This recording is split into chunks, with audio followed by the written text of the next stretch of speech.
The Fox and the Grapes, a retelling of Aesop's fable by Mark White, illustrated by Sarah. The Fox and the Grapes, a retelling of Aesop's fable by Mark White, illustrated by Sarah. There was once a vineyard upon a hill. One day, a hungry fox walked among the tall posts where the grapevines grew. The fox looked up at the juicy, ripe grapes. His mouth began to water. The fox jumped high and snapped his jaws. He bit nothing but air. The fox tried again. He took a running start and leaped at the grapes. Once again, he came crashing down before reaching the ripe fruit. How could he reach those grapes? The fox tried to climb the thick posts that held up the vines.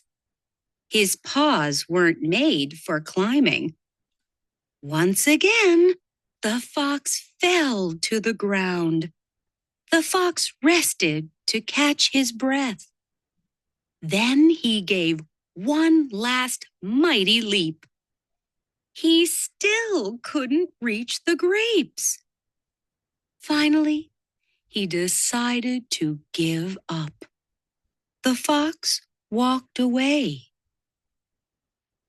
"Those grapes are probably sour anyway," he said to himself. The fox knew the grapes were tasty. It made him feel better to pretend they were sour because he couldn't have them.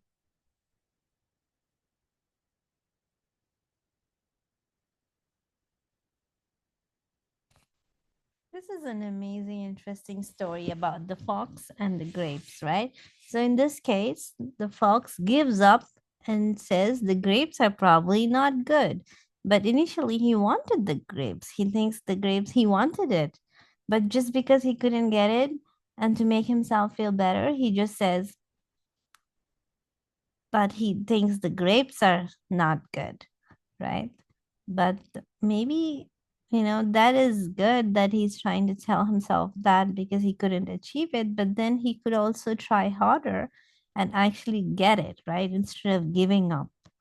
So maybe he could have tried harder, but it's also important to not feel bad if you don't get something. But it's also important to try your best.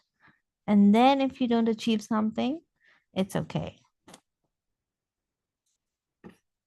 That's an interesting story.